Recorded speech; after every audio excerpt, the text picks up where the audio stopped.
Agee, I want to give you 3 words today that I believe describes our next guest and everything that he's doing. And these are his words: Okay. appreciate, Appreciate. Okay. educate, Educate and elevate. and elevate. Okay. Today on the Hoop Dreams podcast, man, we got a true sneaker guru, a teacher, a podcaster, and most importantly, he's an educator. He is the co-founder of the podcast Obsessive Sneaker Disorder. That's probably the first time I've heard that word disorder used in the most positive way ever. And he has a nonprofit that I think is doing amazing things called Social Study. And you spell that SOLE, Social Studies, America's first sneaker business and culture academy. Man, we'd like to welcome to the show a Brooklyn native, Mr. Sean Williams. What's up, gentlemen? How we doing? Thanks for having me on, man. This is a pleasure, and Mhm. I'm ready to get into it with you guys, man, and share with the world what we're doing. Absolutely, absolutely. Well, Sean, one of the things about that AJ and I do here on the Hoop Dreams podcast is I know we call it that, but today is actually the Sean Williams podcast. Uh, we we we want to know about you, man. Give us your origin story, man. What's your era? When did you grow up? So I just turned 53 years old. This birthday just marked me being in the sneakers as a wearer, lover, and connoisseur of sorts for 40 years. I've been in the sneakers since 13 years old. Wow. And growing up in New York City during late 70s, early 80s, it was just a few brands to choose from. It wasn't one dominant brand. It was the infancy of hip hop culture, so we had a shoe for everything. There was a shoe for b-boying, there was a shoe for graffiti, there was a shoe for school, there was a shoe for after school. Like, we had so many different occasions, but there weren't as many brands. So, and then economically, you're thinking about New York in the 70s, the federal government all but told New York to go screw themselves. So economic resources for the entire city of New York were gone. And I think that that contributed greatly to the ingenuity that brought hip hop to us. And I was just one of those kids, early teen, finding his way. Started with trying to be boy. I didn't do so well with dancing. Moved over to graffiti, had the art gene in me. And, for these vocations, if you will, these elements, you had your own specialty shoe. If you were going out to write graffiti, you wore one shoe. If you were going to a jam, you wore another shoe. We had the specificity of, even with limited resources, knowing what shoes to wear and when, and know what attributes were associated with those. And that was really just the start of it for me here in New York City. And you fast forward, like I said, 40 years now. I've been working professionally in sneakers for 20 years as a consultant, then an exhibition curator, podcast, trailblazer, um, teacher, now the social studies program on a whole, even though we just opened the academy 2 years ago, the social studies program itself is in its 14th year. We've taught almost 4,000 people over 14 years. That is crazy. Wow. That is crazy. You know what I find so amazing, man, about everything that you're saying. Give us a little detail though, because see, you said something I thought that's so amazing. There was a sneaker for everything. Because see, in the Midwest, when we were growing up, we didn't have like a sneaker for everything. We saw people doing that. Like you had a church shoe, you had a playground shoe, and Stacy. typically your playground shoe was your shoe from last year because you just got a new pair of shoes, to kind of go to school. But Uh, I think New York has always had a culture that exemplify that on a whole nother level.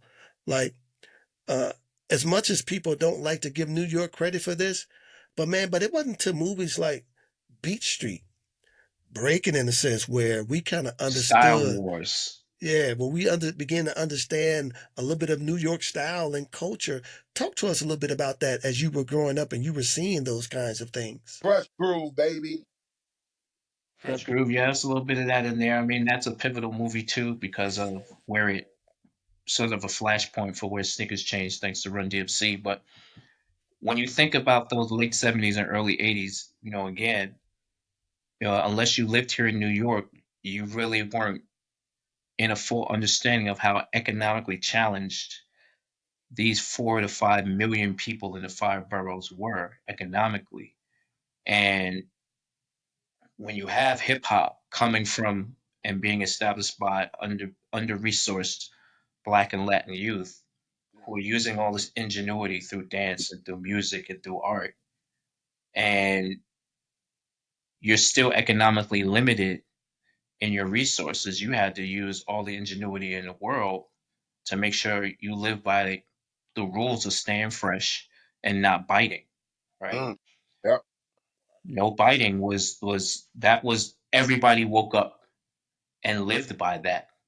If you Will and you AG were going out somewhere, you said, Will, all right, I'm gonna come meet you by your crib, and you both had on the same pair of sneakers when you opened the door because you went to AG's crib, AG would have to change his shoes. Y'all can't go out looking like twins. He would have to do something to change his shoes, right? He would have to change the stripe, change the laces, do something to make them individually his own before y'all step out. And that was ingrained in all of us. That was what has spread through the world is those rules of engagement that we live by in New York. Now, for me, sneakers became one of those things that through a deal I made with my mother became really the dominant thing I became known for as a youth growing up because you had your two pair of shoes your parents would buy you every year. You had your school shoes for phys ed, and you had your after school to go with your play clothes. Mm. And the only reason why you got an extra pair was if you grew out of those, which your parents were pissed then, if you grew out of them shits too fast, or if you did something to just blatantly fuck them up. And they would still be mad then too because they got to buy you another pair. But the average kid only had two pair of shoes. Mm. I made a deal with my late mom, may she rest in peace, that if I got good grades on every marking period, for every marking period I got good grades, you had to buy me another pair of sneakers. Mm. So while the average kid had two pair of shoes, three pair of shoes in a year, I had 6 and 7 pairs of shoes because of my deal with my mom. And my Mm. mom, she was one of those who always wanted us to look right. Every year, August, we were going to Macy's school shopping, getting all fresh gear, me and my little sister to go to school. So she was all about making sure we looked our best. And when I started working, 14 years old, now I'm making a little money at my summer job.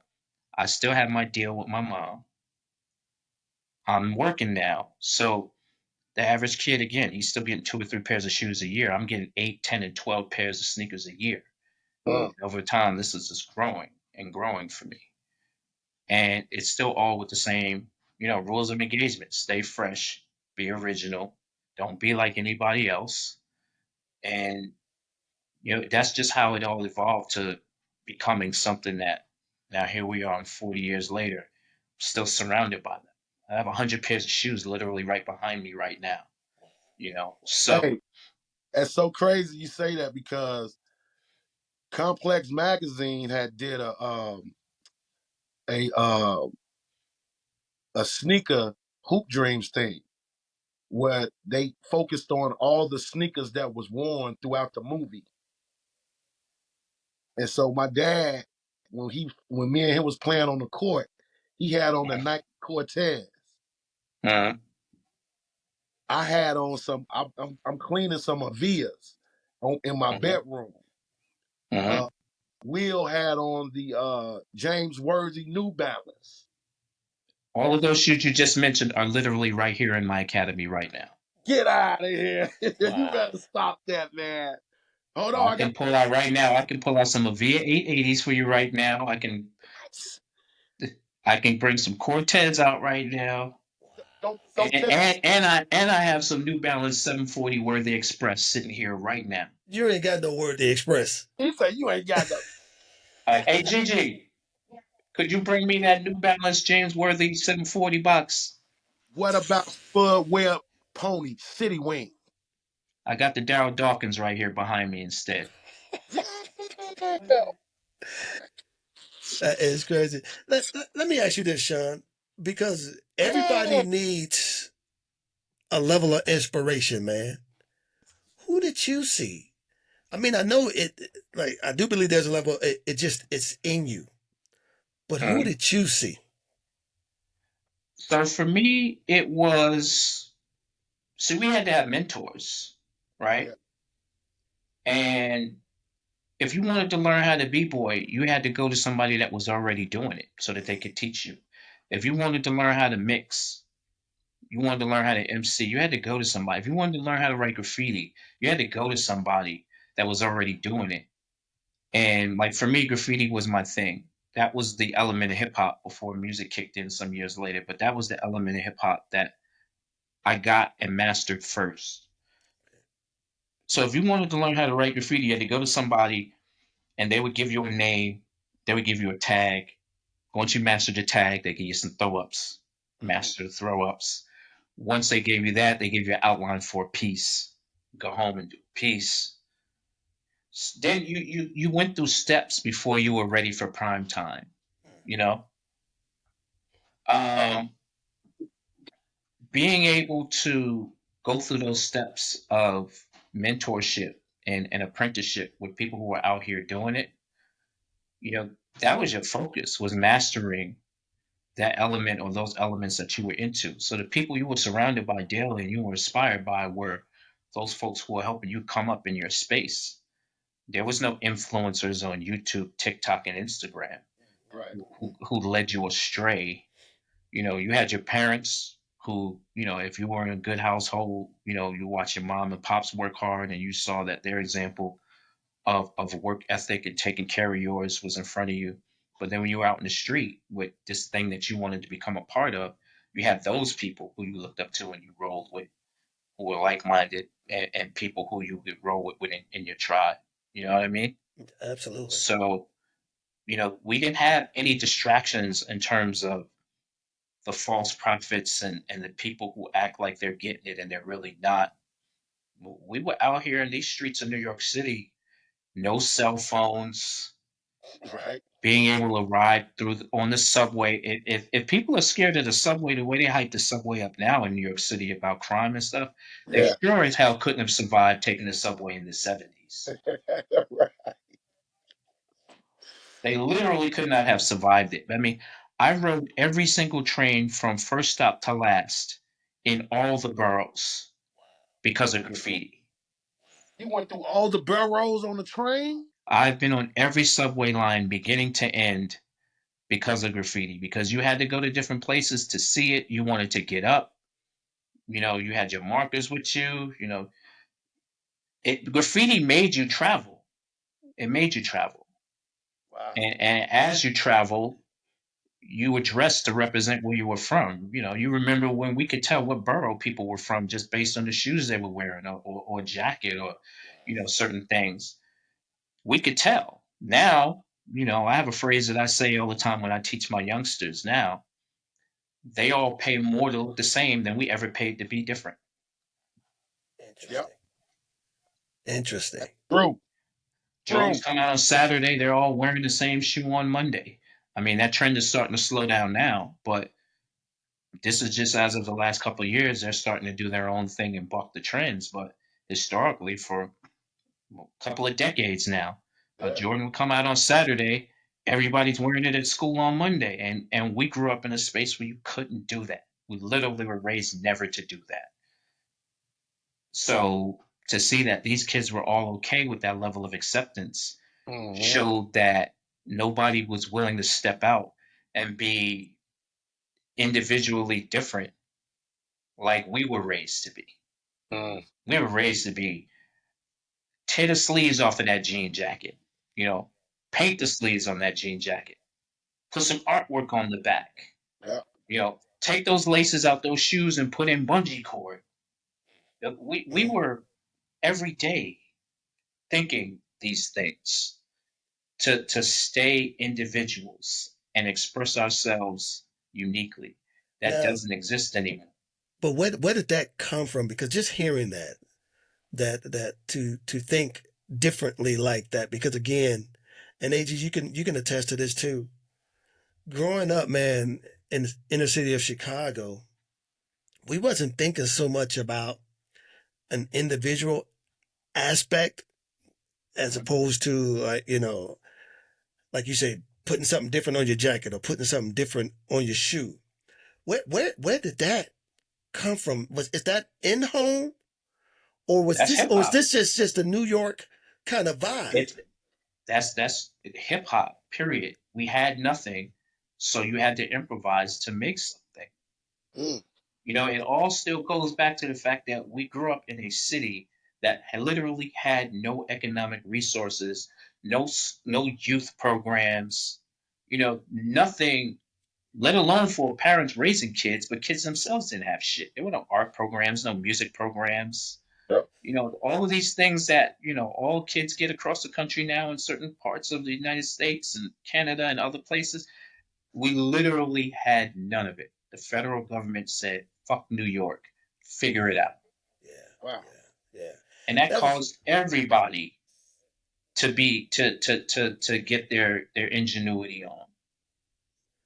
I'm gonna tell And you one of the this, things man. I Y'all did teach it. is one of the things I teach is you can never separate hip hop culture from sneaker culture, because sneaker culture, the result of it is the rules of engagement from hip hop. Mm, Every single aspect of it. I'm just. First of all, man, I'm blown away by just the whole landscape of it all. Because what I'm seeing is, man, there's an element that I think so many people are missing. That I can honestly say this, man. That's not saying that people don't have this, because some you do see levels of this being creative and figuring out a way to really inspire yourself. Mhm. And to me, what I'm hearing from you is a lot is that your creativity was really birthed out of pain, in a sense.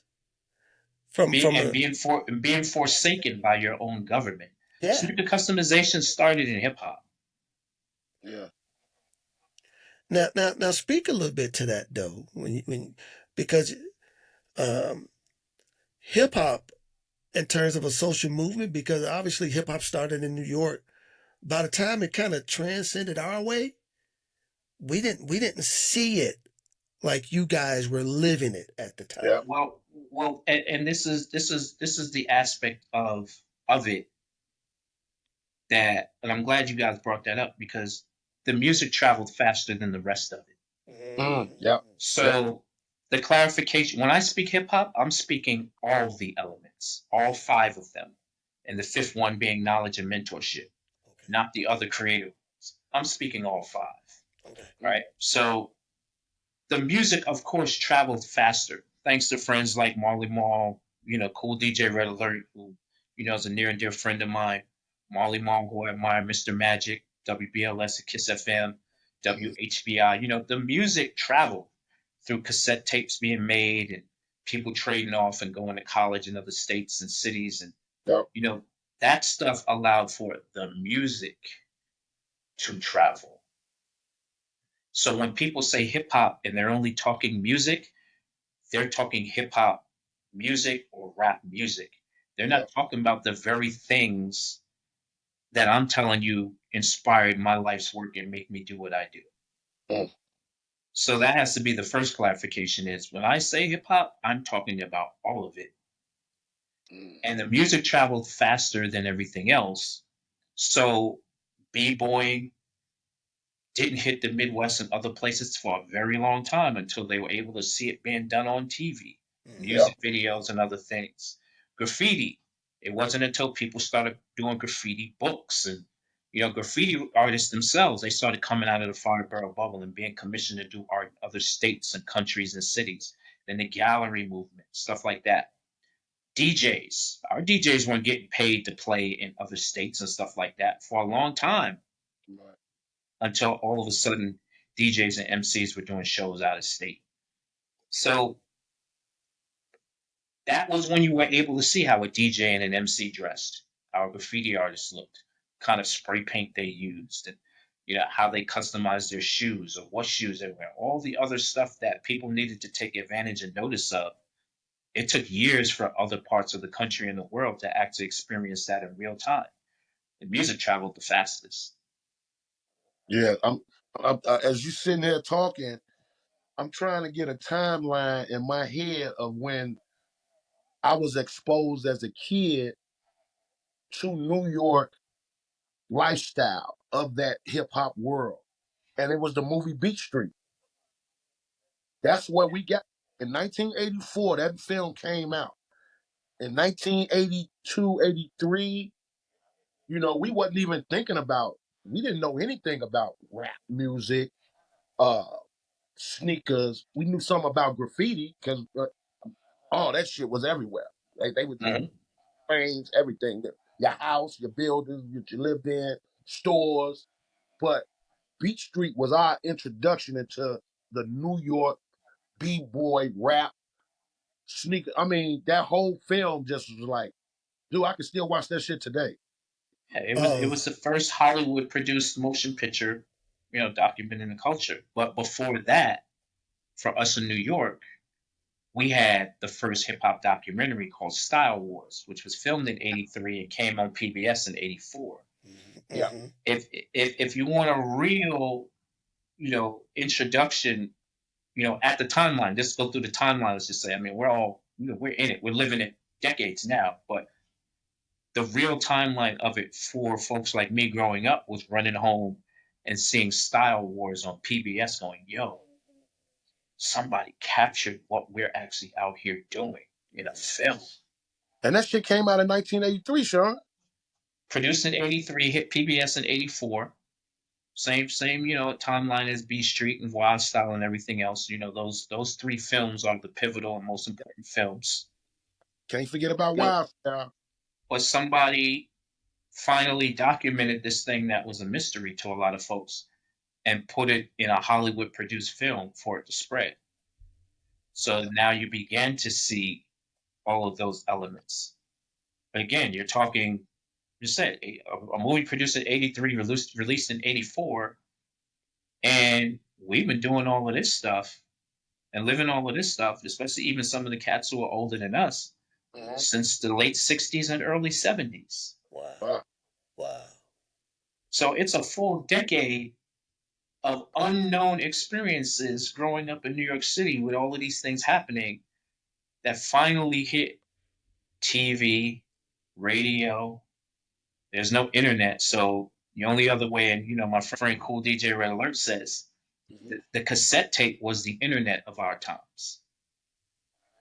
Yeah, yeah. Absolutely. Absolutely. That was it. That was the way the music spread. On top of finally some other radio stations across the country trying to trickle in one or two hip hop songs a week. A week. But slowly over time, and I say all that again to say that, again, when I speak, I'm speaking about a full hip hop experience. I'm just not speaking about one aspect.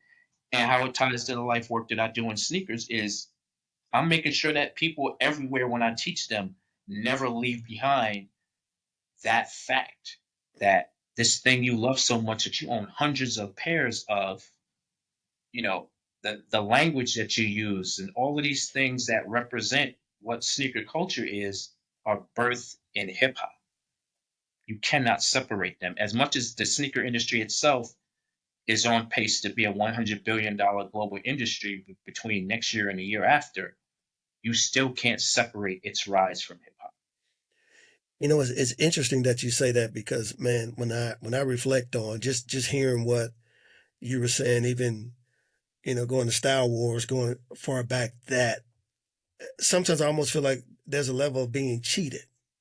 Like it's almost like, okay, does New York get, does the Bronx get, does your time, your era get the credit that they deserve for being the hip hop pioneers from a holistic perspective?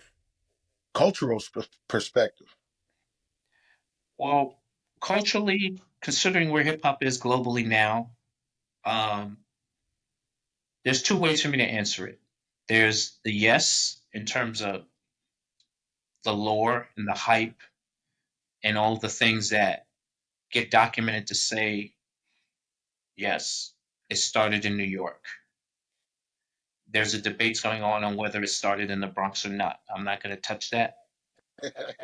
Yep. I'm not going to touch that because I have my own opinion on that. That'll be for another time. Yep.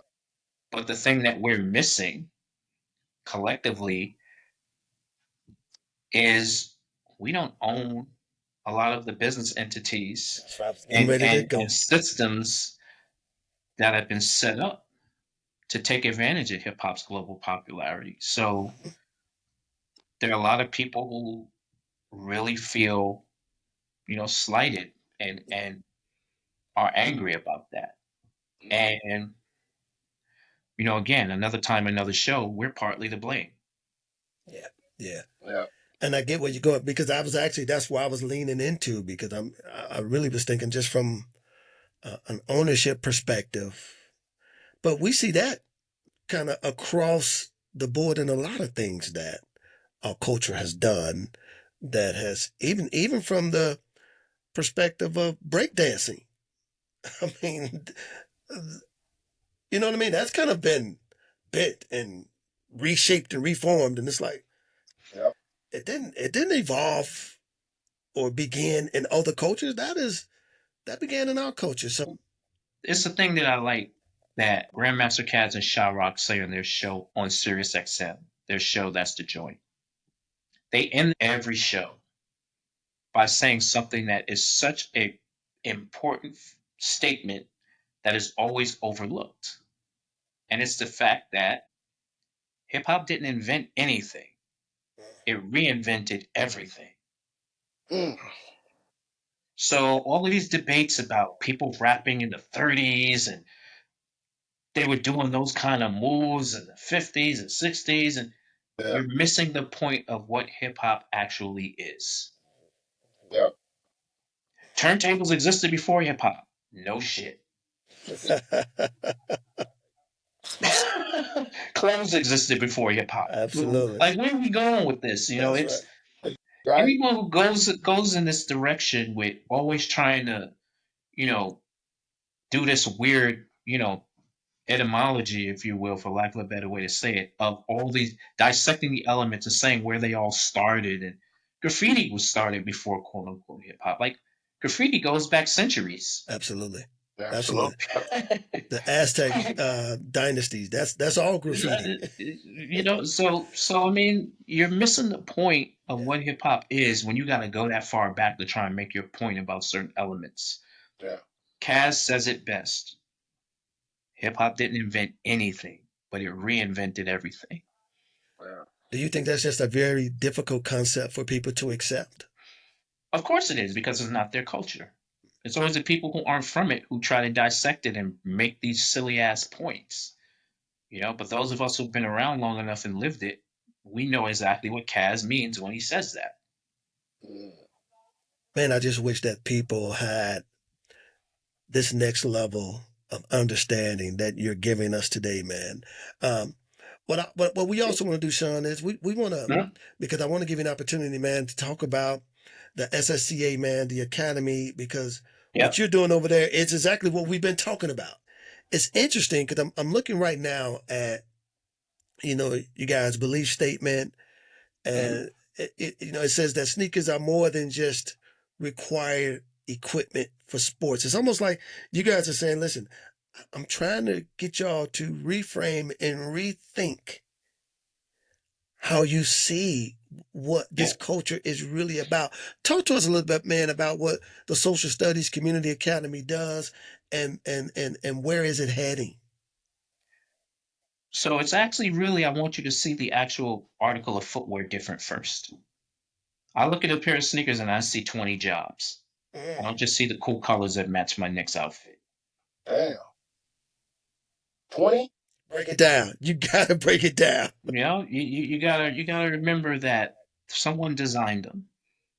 There's a marketing piece, there's a development, there's lawyers, there's people who work at these companies who have nothing to do with the creative side of it that are just as important to the process of making a sneaker as everybody else. Mm. That's what we teach here at the Academy. We're a non-design related program that allows people to see a sneaker for the business that it is, the multi-billion-dollar business that it is. Damn. And being able to have people think differently about the very sneaker on their feet gives them more of a chance to think about educationally and business wise where they could go in their careers, find jobs and roles doing something that actually means something to them, that they really enjoy. Um, appreciate, educate, elevate, appreciate the culture. We educate people about it. And ultimately, through all the people that we've taught and mentored and supported, that's elevation of sneaker culture and the sneaker business on a whole. The timeline of everything really starts like this. My partner D Wells and I started OSD, the first sneaker podcast in the industry in '07. By 2009, we started doing a lot of consulting gigs and stuff for brands and independent retailers and folks like that who, as a result of the podcast popularity, started coming to us and hiring us to help them with their businesses, big major sneaker brands included.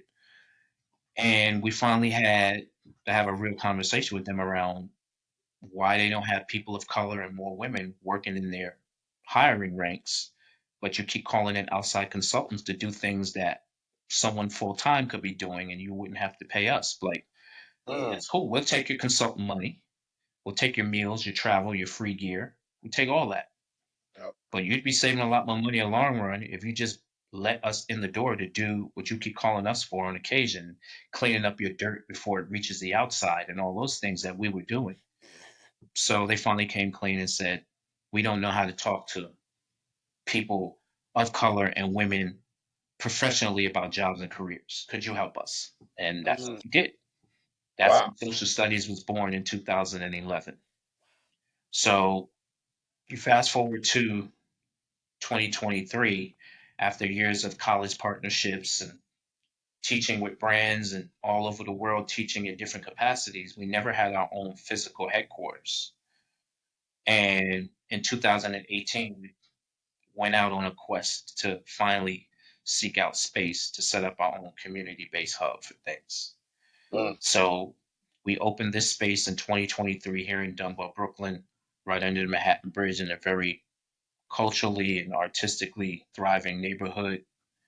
Um, and since we've opened our doors, we've been embraced and we've done some really good things that we want to continue to do.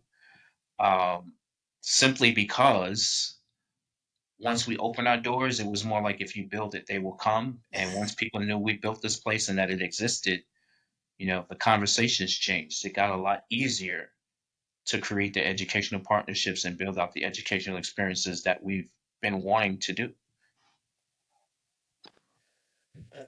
I tell you, man. First of all, I'm just overwhelmed with everything you all get. It's almost like a fivefold ministry. you know,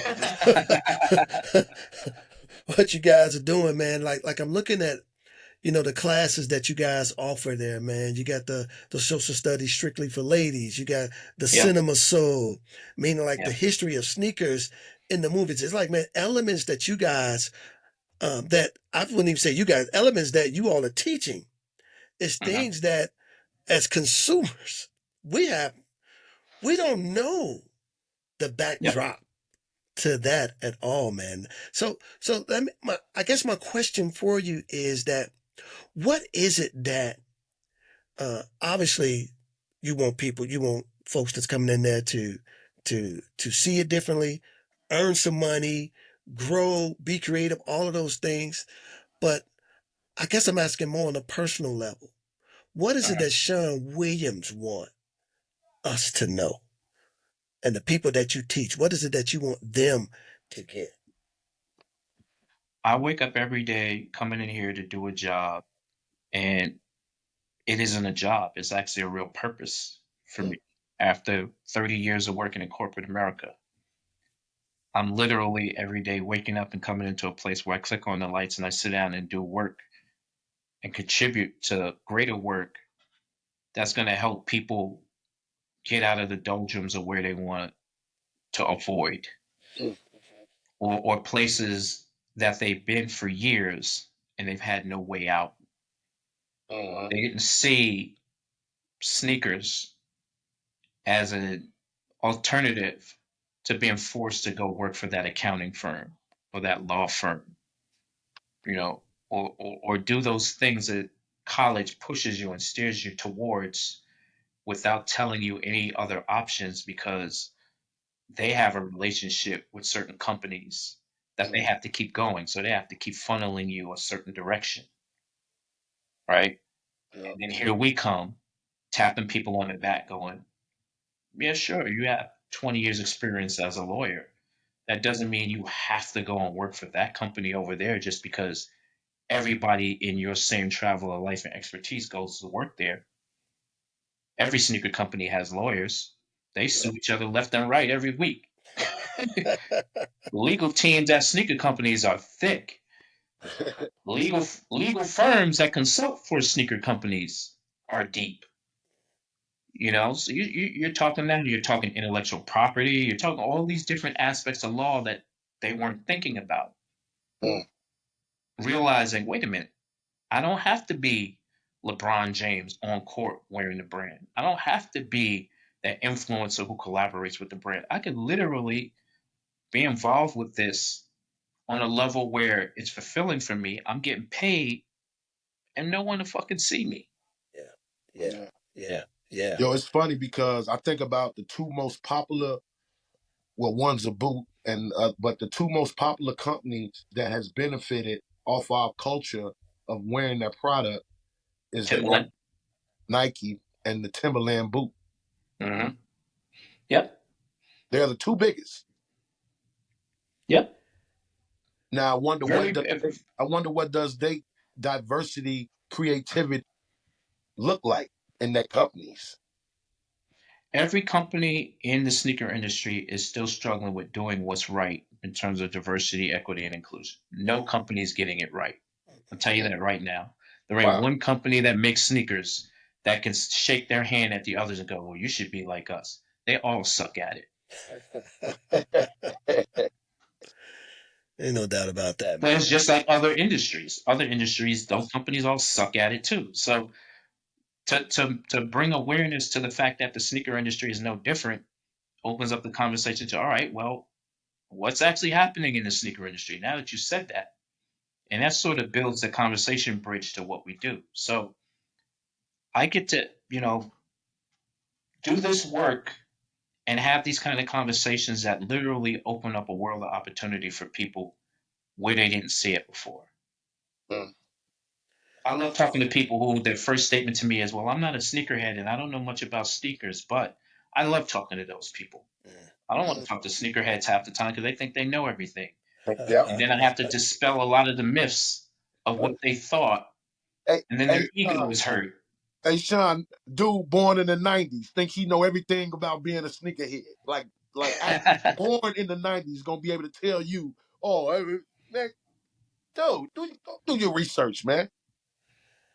Well, the sneaker companies, and this is Nike and Jordan in particular, have done a really good job of, by retroing sneakers, leading people to believe that by the time they get them, that's the beginning of the story. Yep, yep. And They've mastered that.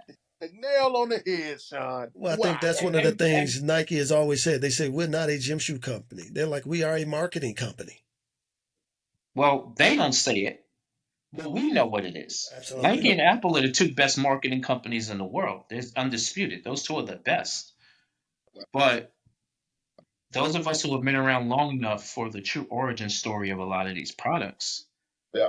we understand that those products were engineered and made to fail so that they could put them back out again. Mm. So, in 85, Air Jordan 1s were not popular in New York. We hated those shoes. Interesting. This Wow. was a New York Nicktown in 85. This was all Yeah, about Patrick Ewing and those guys. absolutely. You was in that vault. Oh, this Ewing's here. Oh my God. You was here. I have a pair of Ewing's here signed by Red Alert from 86, 87. You got the Adidas ones or the Patrick Ewings. Both. Oh my God. I'm done. This Both. dude, God, it's crazy. Both are here. There's an archive of stuff here that I love to show and like remind people of, just like what we're talking about. Like Ewing Athletics came back. A friend of mine named David Goldberg owns the brand now, and he's put it out. For the last 10 plus years, he's been still cranking out the classic models. Yeah. Yep. But he was one of the original Ewing collectors that kept the archive of the original stuff. So all of the stuff that he puts out is based on the last and the quality of the originals. So he's somebody who had appreciation for the brand, and when he had the opportunity to bring it back, he did that and works with Patrick Ewing on it and everything. So Wow. that Still to doesn't always, still to this day. So that doesn't happen in a lot of spaces because sure, Michael Jordan is the face of his own brand, but it's a subsidiary of Nike. So in the end, Nike is making most of the decisions regarding all of this product. So this NBA All Star Weekend just passed, and they put back out for the 40th anniversary the black and red Jordan ones. Mhm. Oh, they put the band ones back out. We got to get the band. They done put that shoe out 7 times at least since '85. 7 times. And every time there's a group of people who I gotta have it. I gotta get that shoe. Oh, I need another pair. Yeah. Thinking that that's really the band shoe when it's not. That's not even the real band shoe. So, they do a great job of making a consumer younger than us believe that at that point when they pick those shoes up, that that's the beginning of the story. Mm-hmm, mm-hmm, And, mm-hmm. and we do our work to constantly dispel those myths all the time Well, and let let me. people know that the industry is older than it is. Yeah. The stories go back further, and you can't forget the people who are most important to the origin stories of that. Much like you were saying when it came to hip hop, Will. Like I make sure that people never forget, and we make sure that people don't gentrify the story. Okay. Sean, let me ask you this. Let me see if you can do this for us. You said you guys in New York was able to tell a guy where he's from just by where he's wearing. So give me the barrows of what they would be wearing when you as you was coming up. That's a tough one. That's a tough one. And the reason why that is easy is because you got 70s, 80s, 90s, 2000. So it's a little hard for me on the spot to decipher that based on those decades and those eras. Right. But the fact that you asked me that, it proves to the listeners and people are going to hear this that, yeah, that was a real thing, as opposed to the homogenous nature now of everybody where you don't know where they're fucking from. You know what I have to do? Shout out to Jamel Shabazz, he's the Gordon Parks of our time in terms of photography. Jamel Shabazz did a great job of documenting our experiences visually in all of the five boroughs and beyond, Wow. where his work is really one of those bodies of work that crystallize those moments and those eras in time through his photography where you look back and go, I had those. I remember those. Wow. I've curated exhibitions where people have looked at items of sneakers that we put in exhibitions and they literally said to me, I had one guy say to me, those shoes you got right there in that exhibition, I was wearing that exact same model when I got shot in the park. Damn. Wow. They put a story to that sneaker. He saw the shoe in an exhibition we did, and he was standing there, and he literally had a tear come down his eye. And I was like, "Yo, is everything all right, man?" He's like, "Those are the shoes I was wearing when I got shot in such and such park." But that's why we do exhibitions. Also, we do sneaker exhibitions to spark those conversations and crystallize those timelines of experience. Also, for folks, our sneaker exhibitions over the last 10 to 12 years have been seen by over 14 million people worldwide, That is insane. and In an being exhibition, able sneakers would you have on out on display? So we've done them in partnership with colleges and universities, museums like the Brooklyn Museum, um, Port Authority Bus Terminal. I did 2 exhibitions with Port Authority Bus Terminal, which were the two, like numbers wise, the biggest we've ever done. Those two combined are about 12 million people have seen those. Um, yeah, I have an exhibition in residence right now at St. John's University called We Are Shoe York. I had one at Drexel University during my residency there. We've done and curated exhibitions in partnership with folks where we tell these unique stories that you're not going to get anywhere else. Wow. And speaking of the stories, that's one of the things, man. I've been waiting to ask you this question because I wanted to see if this question was even appropriate to ask. We have seen a lot of black designers. I'm Uh-huh. sure there's been, folks behind the scene that were African American and doing all those things. Mhm. What happened? Like when I think about Fubu, when I think about, um, Pele Pale and all these other,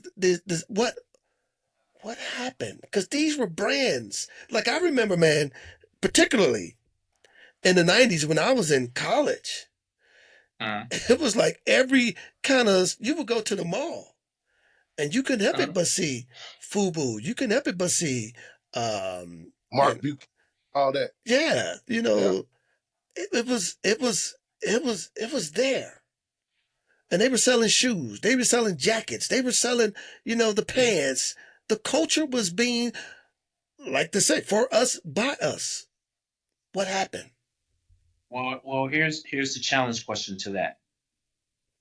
By the time it reached the malls and spread across America, Mhm. with other people having access to these same clothes Mm.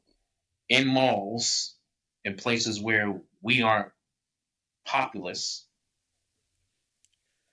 I mean, ultimately, what do you think happens, right? And there's still a lot of brands around now. April Walker of Walkerwear is a good friend of mine who her brand is still here 30 plus years later. She came back, some time ago, still doing her thing. Um, the rise of all those brands reaching major retail and being distributed at the Macy's and everything else was coming at a time when I respectfully say the goal was not to give us more access, but to give other people more access to those brands, Yep.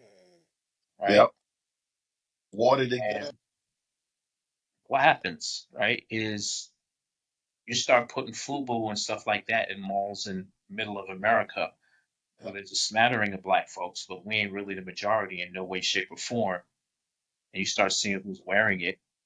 Yep. And a lot of people want to look like black people without the responsibility of being black. So clothing is the easiest way to do that. Mm. Clothing and footwear is the easiest way for people to get away with living our experience without the pressures of it. Mm.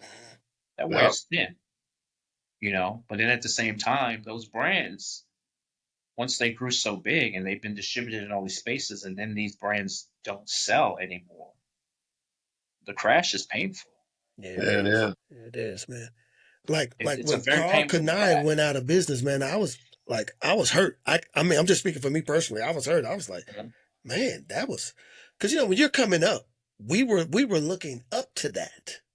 Like when that when hip hop to me really kind of exploded in the '90s with this hip hop R&B kind of collaboration, where it Mhm. really kind of exploded. Because you got to remember, man, we grew up in a time where it was normal for you, but it wasn't normal for us. Like I remember even Right. traveling as a basketball team when we would come to New York.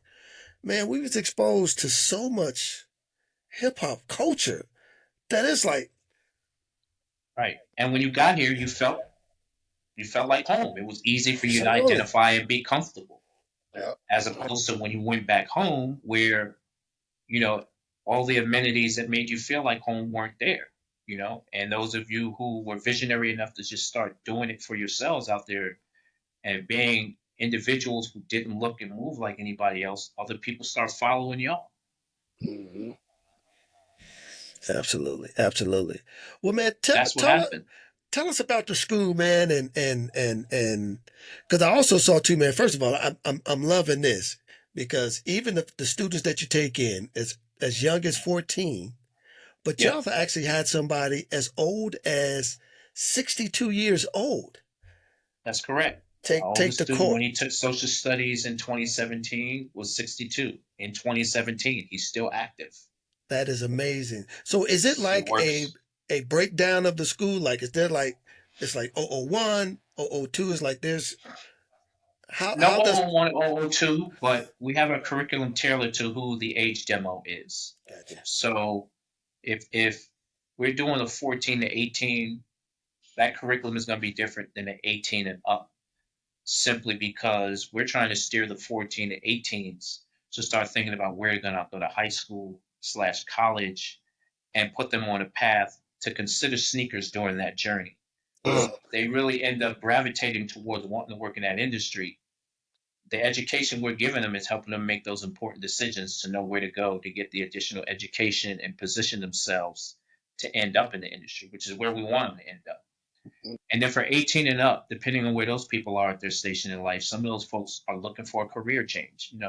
A big space in 2020 for us and beyond because of COVID lockdown was we realized people hated their jobs mm. and wanted to go do something else. Yeah, They were cool with their jobs while they had to commute to them and put in the 8 to 10 hours and turn around and go home. But once people were home and realized they were stuck with those jobs and doing them 10 to 12 hours a day, and then when you shut the computer off, you're still sitting in the same environment, still thinking about that job, and it yeah. starts permeating your home life. People hated their jobs, so we ended up in the fortunate position of now having career retraining for folks who have the Mm. HR skills, the lawyers, all these folks, and again, say to them, like I said earlier, you're tired of working over there, sneaker company will gladly take you. Mm. And do you all like offer like I saw in there that you do offer scholarships for folks who Yeah. So we have a street rate. There's a course, there's a public offering where you do have to pay, but our current initiative that we launched for Women's History Month, which is social studies strictly for the ladies, we have a couple of sponsor partners now who are going to pay the full cost for women to take it, and then we're still seeking for the future initiative. We're still seeking companies to come in and sponsor the ongoing effort to constantly educate women exclusively. So that course is history for us in that number one, we've never offered a women's only course. Number two, it's going to be taught exclusively by one of our female alums, so no guys are going to be instructing. So the women will all be in their own exclusive space, among themselves and learning about the sneaker industry from one of their own. We want to see with the efforts to sort of bury a lot of the initiatives for equity and inclusion. We want to see what companies are going to be able to financially back us empowering women who can continue to push into the sneaker industry. Mm. loving that? What's like the can you like break down like a day for us? When I walk in here every day is different. Okay. Like today, social studies strictly for the ladies kicks off tonight. Okay. Tonight's the first night. So I got in here at 9 something in the morning. I won't be leaving here until 9 at night Oh, because the social studies course for women starts at 6 and it's from 6 to 8. okay. But during the day, I'm creating content. I'm responding to emails. I'm handling registrations for our other courses like Cinema Soul, which is something that we offer for free, and you can take that every Thursday. That's sort of our intro to what we do. That Cinema Soul course, and just constantly working on keeping the partnerships that we have healthy and building more partnerships. And we have the OSD podcast return, so there's coordinating efforts on guests and marketing and promotion and stuff for that as well. Yeah, I see that. I see y'all. I see a picture up here. Scoop Jackson. Yep. Scoop is a good homie of ours. He was on um, our original first run of OSD. We did numbered episodes. So Scoop was on episode 366, part one. Okay. And then we had Wilson Smith, the first black designer in the industry, in 366, part two. Both interviewed in the same place on the same day at the Black Footwear Forum that year in Portland. Um, so that was the first run, the first tour, if you will, of OSD. But now that we're back and we're back in this new era of, YouTube and IG algorithms and TikTok and everything else, we've had to do things a little differently. So Yeah. even now for us, we still have our old formula that people miss in terms of the conversation, the flow of OSD. But now we have the other things to consider, like being able to, put out viral clips and, you know, video settings to make sure the algorithm maximizes your viewership. And, all of those things that we never had to worry about on the first tour when we retired. those are all the other things that we have to work to continue to do once we finish with episodes. We just finished one with Eastside Golf. Those two brothers gave us an amazing episode. Being able to figure out what's the SEO going to look like, what kind of settings do you need to have, how do you structure on the back end this video so that even golf people find it. Mm. Those are the kind of things that take up our days now. But again, it's all still living in the purpose of what we've been so passionate about for decades. Between the two of us, me and D Wells, we probably owned collectively over 10,000 pairs of shoes over 40 years. That, I want to just transition, man, into the podcast because Mm-hmm. it's a marriage. That's Mm-hmm. talk to us a little bit about the podcast, man, and what you guys are doing, and give us the love on that. So the fun thing on how it started, D approached me and said, I want to start a podcast. And I was already in my corporate capacity working for MTV Networks. So I was already in TV and film, working on the back end of that. So I was already well versed on being able to tell these stories. My paycheck that was funding my sneaker addiction and feed my family was from working for a company that was already creating content all the time before it was called content. Right. So I was with it. We did it. But there was no sneaker podcast, as noted. And there was no sneaker talk show. I'm saying that there was no sneaker talk show, number one. And number two, there was sure as hell no podcast. The podcast was in its infancy then. People were still asking us when we started, what radio station do we tune into to listen to your podcast? What radio station? That's how new the whole thing was. So we Damn. ended up, really serendipitously, we ended up hosting the show in audio format on a host called TalkShoe.com. That company still exists today. Oh wow! TalkShoe.com. So our show was up to 50 people on the phone line, up to 250 people in an audio chat, and every Wednesday for 7 years we ran the game. Wow! People would even plan in-person sneaker events on a Wednesday because they knew they would miss our show. Wow! And because we had access to designers and all of these athletes and trainers and folks through our collective network, we're getting people as guests on the show now. We're like, oh shit, a sneaker talk show? I'm in the shoes. I want to be on. I'll be on. So the show ended up being sort of the business news of sneaker culture because we weren't just sitting there talking about the latest Jordan release, doing a bunch of the crap that all the other sneaker blogs were doing. Because if you go through scroll through their rolls of content from back then, all you saw was Nike Jordan, Nike Jordan, Jordan, Nike. Yeah. Everybody was just up Nike's butt because they all figured that if they report on Nike enough, they'd be able to get free shoes. And we weren't even thinking like that. We were just basically giving a voice to everybody who was in the shoes. That's what we wanted to do, is give a voice to everybody that was in the shoes. So when we did that, it took off to the tune of 10,000 to 12,000 audio downloads a week. Wow! Wow! Now, mind you, it's not like today's podcast mechanism where those numbers would make us millionaires right now. Yep. Yep. There's podcasts who aren't even doing those numbers, and those guys are making millions right now. Our numbers would easily get us millions right now from Yep. back then. But because we opened up this lane where people are like, oh shit, there's a talk show about sneakers. It comes on Wednesdays. I gotta tune into this thing. And then to have a live chat. Well, our live chat was going crazy. People would buy, sell, trade, and all kind of crazy stuff was happening virtually in our live chat room while we're on the phone lines doing the show. And guests are calling in. It was really a time where we knew we had something, and we always wanted to stay 10 steps ahead of people because we knew that at some point everybody else now was going to want to try and start doing a podcast about sneakers, which ultimately came to pass. There was a lot of people who started it and tried it, and some are still here, and some people realized that I'm not going to get all the free sneakers I was hoping to get, so they stopped making their podcasts to do something else. But we knew that we created something that once this opened up was not only going to open up a whole space for other people, but it was going to lead down a road of different opportunity for us, which it led to, which is, why we're here right now to this day. And that podcast is the alpha of all of So let me ask you this: through your courses and your programs, it.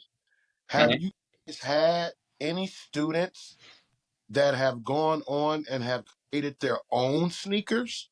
Yeah. Yes. Really? Yeah. We've had quite a few. We've had quite a few who are students of ours who, like, even now, like some of our most recent cohorts from last year, there's, women who have went on, a couple of women who have went on and started their own brand. One of them contacted me this week. That's launching her own sandals and flip flop brand. Wow. Um, so yeah, we've had over the years a lot of people. So there's, track that we've tracked and that still keep in touch with us. Uh-huh. Over 150 people who work in the sneaker industry in some capacity, either as brand owners, they work for a big brand, or they do consulting or something that keeps them connected to the industry while they do another job. Mm. Okay.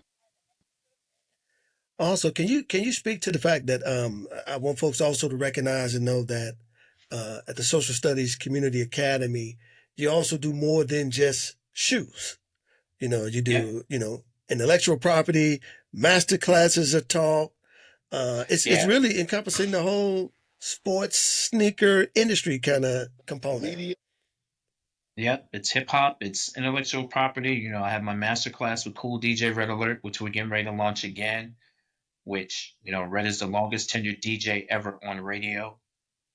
Yeah. So he has a master class where he talks about his journey in the music industry and you know ingredients to longevity in your field. It's really a very inspirational course in terms of him highlighting his journey and the things that he's had to endure to still be on radio as long as he's been on radio and still be relevant today, still be in demand, Yeah. still make sure that his legacy stays intact and that it doesn't get taken advantage of like so many of his peers. Mm-hmm. Um, it's a very inspirational class, so we're bringing that back again soon. Um, the intellectual property course, as you guys mentioned, that was a good one in that there's so many black creators who get ripped off, especially during COVID era where a lot of people on TikTok who were creating and doing all these things and getting ripped off because they weren't realizing that you got to protect these ideas. You can't just be so happy that you got a good idea that you're sitting down in front of any and everybody and talking to them about it and sharing it. Yeah. You know, so going through the origins of what IP is, how to protect it, how to make money off of it. Of course, again, there's Cinema Soul teaching about the movie business and sneakers and the major motion picture business. Yeah. I said, We so, teach we teach for the youngsters. We have a Gravity Sketch 3D design program. We also have an AI design program where you're going to be able to learn how to design shoes and clothes in AI. wow. Um, and then and that part, those two that I just mentioned, the Gravity Sketch and the AI design with Newark, those aren't design plays. We're still a non-design shop. But Mhm. the reason why those two programs are there is because you have people who are going for jobs. Some of our past designers who come through social studies and getting passed up for new jobs because they don't know 3D design. That's Mm. more of a workforce and career Yeah. development initiative that we rolled out more so than design because you can't use Gravity Sketch if you don't know how to design in the first place. So somebody already taught you that. That's already your craft. Mm-hmm. But you now need a tool in order to be considered for hiring that you don't have. So you Wow. can come here and get that. Mhm. And then Mm. the AI design is because AI is in everything. And unfortunately, when new technology comes along, Black people get left behind due to Oh, lack of access all the time. And then when we finally do decide to embrace the tech, because everybody else has already got established businesses in it, we look like the bootleggers. yeah. Yeah. So making sure that cutting edge technology kids have access to now, and just our people of color in general have access to now, is another workforce development, career development initiative. So those two programs to that end. we have here for those reasons. And again, it's all tied into the fact that hip hop is the moving and driving force at the beginning of all of it. All of You know, it. be able to take advantage of the spirit of ingenuity that created that and has given birth to so many other industries and paper routes, if you will. Mm-hmm. Sit down and learn this stuff with that same spirit. Sean, I just want to say this, man. We've had you for so long. But I want to say this, man. I had a couple of guys that I played with that were from, the Bronx, Queens, those areas. And I was always impressed, and I see it in you.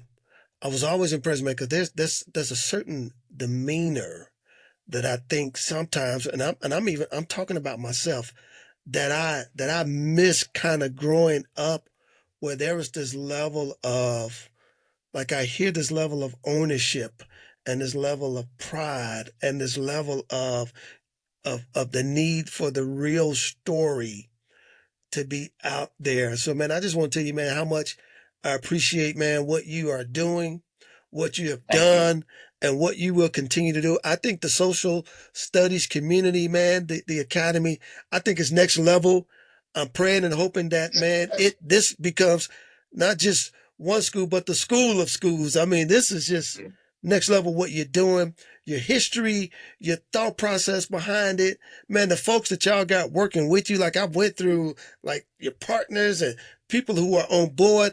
I want our Hoop Dreams fans to know this is legit. And if this is something that, if you're ready for a new challenge in life, if you're ready to, or just you want to see if this could be a possibility for you, sign up. I'm thinking about signing up myself. I just from a historical knowledge point, I want it.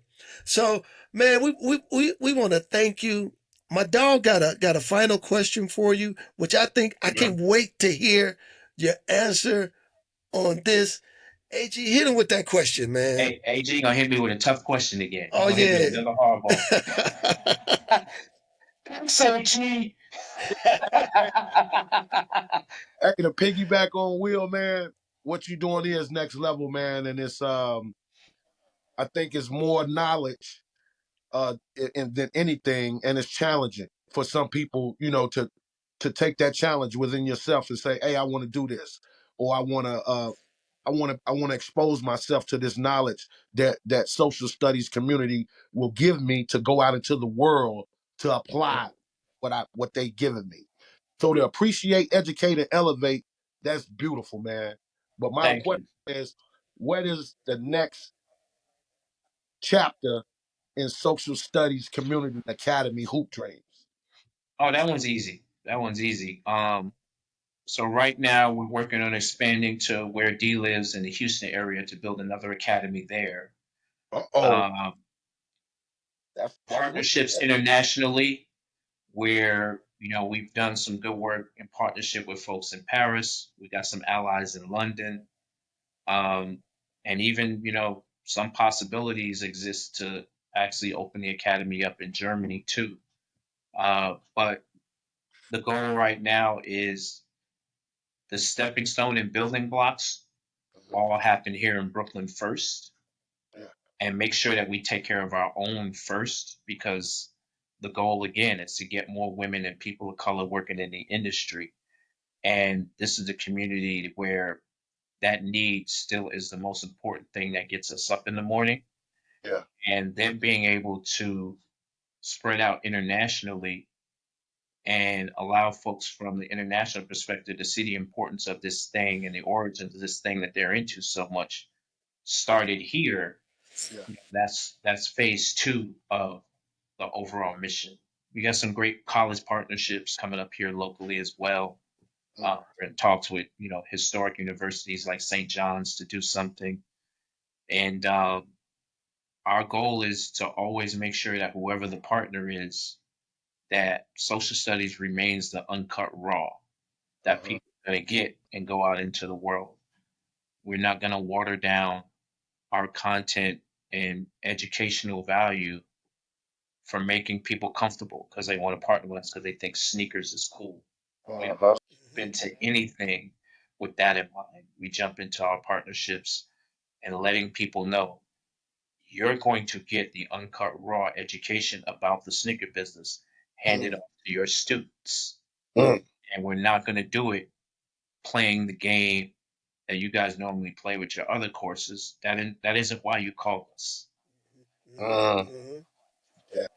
I'm loving that, man. I want to thank you, Sean. How can people find you? How can people find the academy? Give us your social information. So I'm happily and the academy are happily available on the normal platforms, which is our LinkedIn, where we have my personal page, Sean O. Williams, and then there's a Social Studies Community Academy LinkedIn page. Instagram, I have my own personal Instagram, and then there's a Social Studies Community Academy Instagram. Facebook, we have a Facebook group there for the podcast, for the academy, and my personal page. And the socialstudies.com website, where we have all the information there, programming, our partners, press clips, and there's even a contact page where you can reach out to us directly and hit us there. We respond to a lot of the inquiries we get through there in 24 to 48 hours. We don't slack on that. So those are the best ways to reach us. Hey, we And want to then give through you, and then through you guys. Absolutely, yeah, hey, we absolutely, want to shout out to your team too, man. We know something this great can't be done by one person, man. So your co-founder Dijon Wells and Yeah. Steve Gordon Jr., the career coach. We Yeah. definitely want to give a shout out to those guys, man, for for Yeah. believing in y'all vision together and three brothers. Y'all doing it. Yep. And then our co-founder partners, we got to thank too Steve Muir and the Healing Souls folks. And last but especially not least, our brother Ali Shaheed Muhammad from a Tribe Called Quest. absolutely. And listen, you all, it is SOLE. Make sure y'all get it right. It is SOLE, socialstudies.com. Go to the site, check it out. Listen, what they say, don't don't meet me there, beat me there. Go get it. All right.